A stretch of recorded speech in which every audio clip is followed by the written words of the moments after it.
Jamais sans la grâce, une dévotion matinale proposée par l'Église évangélique de la grâce en collaboration avec l'Institut théologique de Cotonou.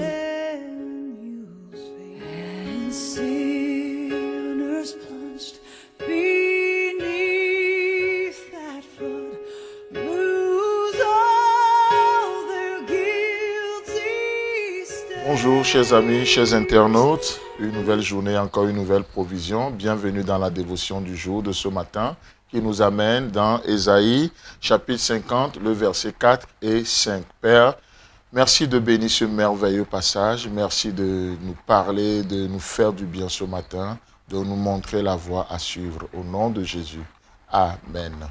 Donc dans ce passage, il est écrit, « Le Seigneur l'Éternel m'a donné une langue exercée, pour que je sache soutenir par la parole celui qui est abattu. Il éveille chaque matin, il éveille mon oreille, pour que j'écoute comme écoute des disciples. » Le verset 5. « Le Seigneur l'Éternel m'a ouvert l'oreille, et je n'ai point résisté. Je ne me suis point retiré en arrière. » Amen.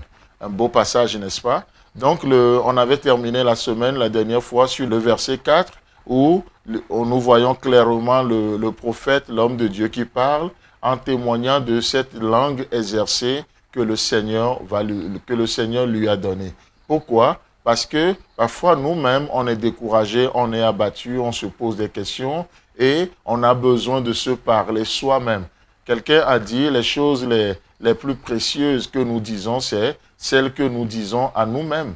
D'accord? Donc, on a besoin de se soutenir nous-mêmes par la parole, comme David le fait. Il se regarde et il dit « Hé, mon âme, bénis l'Éternel et n'oublie aucun de ses bienfaits. » Et il va parler, dire « Pourquoi t'as battu mon âme? Allez, réjouis-toi. » Donc, on a besoin aussi de se parler et c'est pourquoi nous avons besoin d'avoir une langue exercée pour ce qui nous concerne. C'est vrai pour les autres, mais pour ce qui nous concerne aussi, nous avons besoin d'avoir une langue exercée, une langue disciplinée, une langue accoutumée à dire de bonnes choses nous concernant.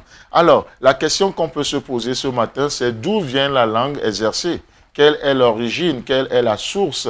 Comment je peux avoir une langue exercée? Parce que vous n'êtes pas sans savoir que on est toujours penché vers la négativité. Des choses mauvaises, les mauvaises nouvelles nous aspirent, nous attirent plus que les bonnes. Donc du coup, la question, on sait que c'est pas naturel. C'est pas naturel, ce n'est pas normal de quelque part. On n'est pas né avec une langue exercée. Ça s'apprend. Et ici, il est dit, l'Éternel m'a donné cette langue-là. C'est un don venant de Dieu.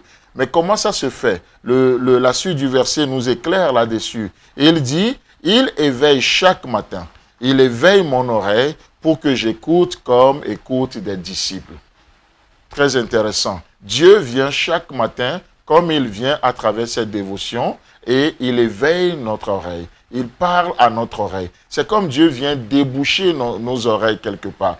On a écouté tellement de choses qui ont formaté, en tout cas qui conditionnent même notre écoute. Et ce matin, Dieu vient pour utiliser un langage informatique. Dieu vient et il a besoin de formater nos oreilles. Il a besoin de formater notre oreille afin que nous puissions apprendre à écouter.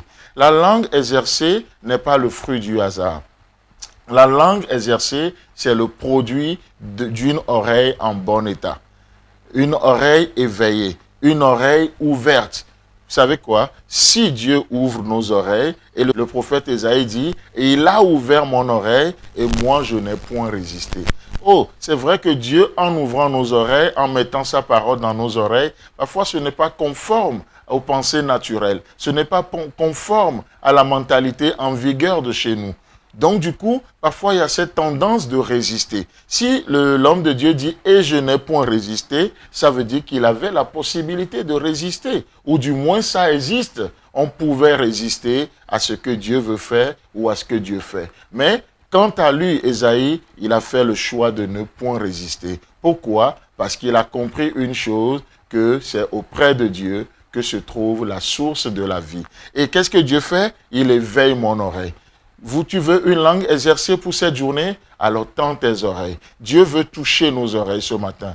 par sa parole, comme il a touché, comme ça se faisait à l'époque pour les sacrificateurs. On touchait leurs oreilles parce qu'ils doivent apprendre à écouter. On touche leur bouche parce qu'ils doivent apprendre à parler, parce qu'ils sont des porte-parole de Dieu. Laissez-moi vous dire que dans cette journée, si vous voulez être des bons porte-parole de l'Éternel, nous avons besoin que Dieu vienne ce matin et il formate nos oreilles. Il touche nos oreilles. Et ici, quand il est dit, il m'a ouvert les oreilles, ça veut dire quoi? Affranchir. Dieu a affranchi mes oreilles. Il y a des choses qui ont assiégé nos oreilles. Tout ce que nous entendons au journal, tout ce que nous entendons dans les presses, par la télé, toutes ces choses viennent assiéger nos oreilles. Et on a besoin quoi? Que Dieu vienne par sa parole pour affranchir nos oreilles. Affranchir nos oreilles. Chers amis, chers internautes, que Dieu vous bénisse vraiment dans cette journée et gardez le cap sur Jésus-Christ.